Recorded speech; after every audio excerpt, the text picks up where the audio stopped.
ಇಲ್ಲಿ ಕರ್ನಾಟಕದಲ್ಲಿ ನಾವೇನು ದೀಪಿಕಾ ಸ್ಕಾಲರ್ಶಿಪ್ ಅಂತ ಹೇಳ್ತಾ ಇದೀವಿ, ಸೇಮ್ ಸ್ಕಾಲರ್ಶಿಪ್ ನಾವು ಇಡೀ ಕಂಟ್ರಿನಲ್ಲಿ ಓಪನ್ ಮಾಡ್ತಾ ಇದೀವಿ.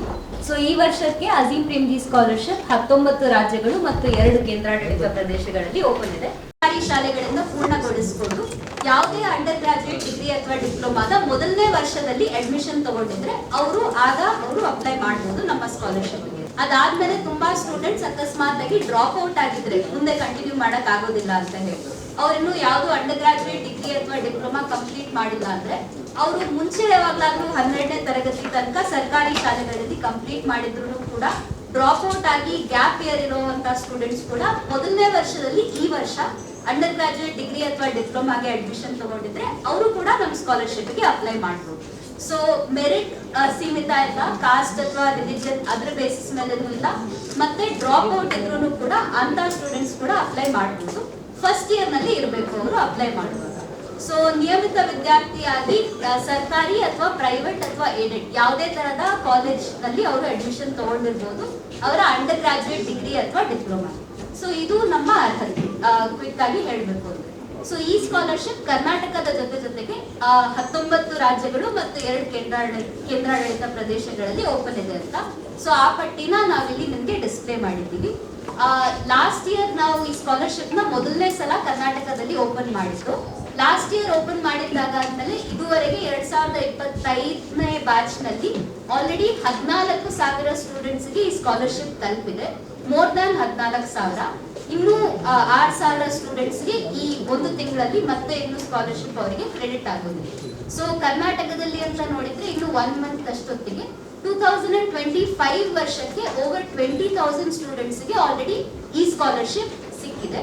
ಸೊ ಅದೇ ಸ್ಟೂಡೆಂಟ್ಸ್ ಮತ್ತೆ ಈ ವರ್ಷಕ್ಕೆ ಅವ್ರ ಸ್ಕಾಲರ್ಶಿಪ್ ನ ರಿನ್ಯೂವಲ್ ನವೀಕರಣ ಮಾಡಿಸ್ಕೊಂಡ್ರೆ ಮತ್ತೆ ಅವರಿಗೆ 2026 ವರ್ಷಕ್ಕೆ 30,000 ಸ್ಕಾಲರ್ಶಿಪ್ ಏನಿದೆ ಅದು ಕ್ರೆಡಿಟ್ ಆಗಿದೆ. ಸೊ ಇದು ಸ್ಕಾಲರ್ಶಿಪ್ ಪ್ರೋಗ್ರಾಮಿನ ಡಿಸೈನ್ ಬಂದು. ಅರ್ಜಿಯ ಪ್ರಕ್ರಿಯೆ ಅಂತ ನೋಡಿದ್ರೆ ಈಗ ಸರ್ ಹೇಳಿದಾಗೆ ಆಲ್ರೆಡಿ ಅಪ್ಲಿಕೇಶನ್ ವಿಂಡೋ ಓಪನ್ ಆಗಿದೆ. ಇದು 10ನೇ ತಾರೀಕು ಆಗಸ್ಟ್ ನಿಂದ 31ನೇ ತಾರೀಕು ಓಪನ್ ಇದೆ. ಇದು ರೌಂಡ್ 1. ಯಾವ್ದಾದ್ರು ಸ್ಟೂಡೆಂಟ್ಸ್ ಗೆ ರೌಂಡ್ 1 ನಲ್ಲಿ ಅಪ್ಲೈ ಮಾಡೋದಕ್ಕೆ ಕಷ್ಟ ಆಯ್ತು, ಮಾಡಕ್ ಆಗಿಲ್ಲ ಅವರಿಗೆ ಅಪ್ಲಿಕೇಶನ್ ಕಂಪ್ಲೀಟ್ ಅನ್ನೋ ಸ್ಟೂಡೆಂಟ್ಸ್ ರೌಂಡ್ 2 ನಲ್ಲಿ ಕೂಡ ಅಪ್ಲೈ ಮಾಡಬಹುದು. ಈ ಅಪ್ಲಿಕೇಶನ್ ವಿಂಡೋದು ರೌಂಡ್ 2 ಬಂದು ಜನವರಿ 10ರಿಂದ 31ನೇ ತಾರೀಕು ಇರುತ್ತೆ ಮುಂದಿನ ವರ್ಷ.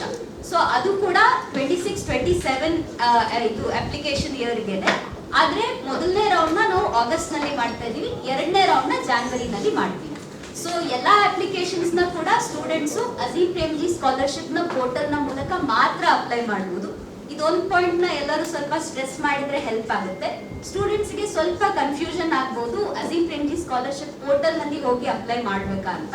ಸೊ ಅಪ್ಲಿಕೇಶನ್ ನ ಆನ್ಲೈನ್ ಈ ಪೋರ್ಟಲ್ ನಲ್ಲಿನೇ ಮಾಡಬೇಕು ಅಂತ ಸ್ವಲ್ಪ ಸ್ಟ್ರೆಸ್ ಮಾಡಿದ್ರೆ ತುಂಬಾ ಹೆಲ್ಪ್ ಆಗುತ್ತೆ. So application process completely free, ಯಾವುದೇ ಹಂತದಲ್ಲಿ ಕೂಡ ಯಾವುದೇ ತರಹದ ಫೀಸ್ ಇರೋದಿಲ್ಲ.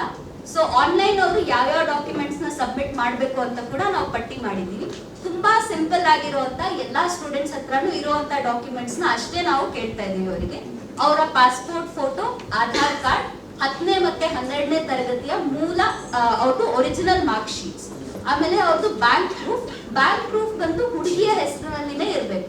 ಈ ಸ್ಕಾಲರ್ಶಿಪ್ ಹುಡುಗಿಯರ ಇದು ಓದಿಗೆ ಅಂತ ಹೇಳಿ ಕೊಡ್ತಾ ಇರೋದ್ರಿಂದ ಅವ್ರದೇ ಹೆಸರಲ್ಲಿ ಇರುವಂತ ಬ್ಯಾಂಕ್ ಪ್ರೂಫ್ ನ ಅವ್ರು ಕೊಡ್ಬೇಕು. ಸೊ ಅಪ್ಪ ಅಮ್ಮಂದು ಅಕೌಂಟ್ ಅಥವಾ ಜಾಯಿಂಟ್ ಅಕೌಂಟ್ ಆದ್ರೆ ನಡೆಯೋದಿಲ್ಲ. ಸೊ ಅವ್ರದೇ ಹೆಸರಲ್ಲಿ ಇರುವಂತ ಬ್ಯಾಂಕ್ ಅಕೌಂಟ್ ಪ್ರೂಫ್ ನ ಅವರು ಕೊಡ್ಬೇಕು. ಲಾಸ್ಟ್ ಡಾಕ್ಯುಮೆಂಟ್ ಬಂದು ಅವರ ಅಡ್ಮಿಷನ್ ಪ್ರೂಫ್, ಅವ್ರ ಕಾಲೇಜಿಂದ ಸಿಗುವಂತ ಶುಲ್ಕದ ರಶೀದಿ ಅಥವಾ ಬೋನಫೈಡ್ ಸರ್ಟಿಫಿಕೇಟ್, ಈ 2ರಲ್ಲಿ ಯಾವ್ದಾದ್ರು ಒಂದು ಡಾಕ್ಯುಮೆಂಟ್ ಅವ್ರು ಸಬ್ಮಿಟ್ ಮಾಡಬೇಕು. ಎಲ್ಲಾ ಸ್ಟೂಡೆಂಟ್ಸ್ ರಿಕ್ವೈರ್ಮೆಂಟ್ ಏನಂತ ಹೇಳಿದ್ರೆ ಇದು ಸೆಲೆಕ್ಷನ್ ಪ್ರಾಸೆಸ್ ಅಂತ ಏನೂ ಇಲ್ಲ. ಅವರು ನಮ್ಮ ಅರ್ಹತೆನ ಮೀಟ್ ಮಾಡಿದ್ರು, ಎಲ್ಲಾ ಡಾಕ್ಯುಮೆಂಟ್ಸ್ ಕರೆಕ್ಟ್ ಆಗಿ ಸಬ್ಮಿಟ್ ಮಾಡಿದ್ರು ಅಂದ್ರೆ ಅವರಿಗೆ ಖಂಡಿತವಾಗಿ ಸ್ಕಾಲರ್ಶಿಪ್ ಸಿಗುತ್ತೆ. ಆದ್ರೆ ಹೋದ ವರ್ಷ ಅಂತ ನೋಡಿದ್ರೆ ನಮ್ಮಲ್ಲಿ ಸ್ವಲ್ಪ ರಶ್ ನಲ್ಲಿ ಅಪ್ಲೈ ಮಾಡಿರೋದ್ರಿಂದ ಅರ್ಜಿಯ ಪ್ರಕ್ರಿಯೆನಲ್ಲಿ ಅವ್ರ ಡಾಕ್ಯುಮೆಂಟ್ಸ್ ನ ಸ್ವಲ್ಪ ಮಿಸ್ಟೇಕ್ ಮಾಡಿ ಹಾಕಿದ್ರು. ಈ ವರ್ಷ ನಾವು ರಿಕ್ವೆಸ್ಟ್ ಮಾಡ್ಕೊಳ್ಳೋದು ಏನಂತ ಹೇಳಿದ್ರೆ ಡಾಕ್ಯುಮೆಂಟ್ ಗೈಡ್ಲೈನ್ಸ್ ನ ನೀಟಾಗಿ ಓದಿ ಅಪ್ಲಿಕೇಶನ್ ನ ನೀಟಾಗಿ ಹಾಕಿ, ಆಗ ಎಲ್ಲಾ ಹುಡುಗಿಯರಿಗೂ ಈ ಸ್ಕಾಲರ್ಶಿಪ್ ಬೆನಿಫಿಟ್ಸ್ ನ ಪಡ್ಕೊಳ್ಳುವಂತ ಆಪ್ಷನ್ ಇರುತ್ತೆ ಅಂತ. ಸೊ ಮತ್ತೆ ಕ್ವಿಕ್ ಆಗಿ ಒಂದು ಅಪ್ಲಿಕೇಶನ್ ಪ್ರಾಸೆಸ್ ವಿಡಿಯೋ ಇದೆ, ಅದು ಹಾಗಿದ್ರೆ ಕನ್ಕ್ಲೂಡ್ ಮಾಡ್ಬಿಡ್ತೀನಿ, ವಿಡಿಯೋ ಬೇಡ. ಸೊ ಕ್ವಿಕ್ ಆಗಿ ಕನ್ಕ್ಲೂಡ್ ಮಾಡೋದಂತ ಹೇಳಿದ್ರೆ ನಾವು ರಿಕ್ವೆಸ್ಟ್ ಮಾಡೋದು ಎಲ್ಲಾ ಅರ್ಜಿಗಳನ್ನು ನಮ್ಮ ಆನ್ಲೈನ್ ಪೋರ್ಟಲ್ ನಲ್ಲಿನೇ ಹಾಕಿ ಸಹಾಯ ಬೇಕು ಅಂತ ಹೇಳಿದ್ರೆ ನಮ್ಮ ವಾಟ್ಸ್ಆ್ಯಪ್ ಹೆಲ್ಪ್ಲೈನ್ ಇದೆ, Azim Premji scholarship WhatsApp helpline ಅಂತ. ಆ ಹೆಲ್ಪ್ಲೈನ್ಗೆ ನಿಮ್ದೆಲ್ಲ ಪ್ರಶ್ನೆಗಳನ್ನು ಕೂಡ ಕಳಿಸಿ ಇರ್ತಾರೆ. ಸೊ ಇದು ಮೆರಿಟ್ ಇಲ್ಲದೆ ಇರೋದು ಅಥವಾ ಇಷ್ಟೇ ಮಾರ್ಕ್ಸ್ ಬಂದವರಿಗೆ ಸಿಗುತ್ತೆ ಅನ್ನೋದು ಯಾವುದೇ ರಿಕ್ವೈರ್ಮೆಂಟ್ ಇಲ್ಲ ಅನ್ನೋದು ಎಲ್ಲರೂ ಅಪ್ಲೈ ಮಾಡ್ಬೋದು ಅಂತ ಮತ್ತೆ ಸ್ಟ್ರೆಸ್ ಮಾಡಿ. ಸೊ ಇಷ್ಟನ್ನ ಶೇರ್ ಮಾಡೋದಕ್ಕೆ thank you for. And to achieve my goals, I am truly grateful for this opportunity and I will provide other courses. Thank you. ಹೆಚ್ಚಿನ ವಿಡಿಯೋಗಳಿಗೆ ಪ್ರತಿಧ್ವನಿ ಯೂಟ್ಯೂಬ್ ಚಾನೆಲ್ ಸಬ್ಸ್ಕ್ರೈಬ್ ಮಾಡಿ, ಬೆಲ್ ಐಕಾನ್ ಕ್ಲಿಕ್ ಮಾಡಿ.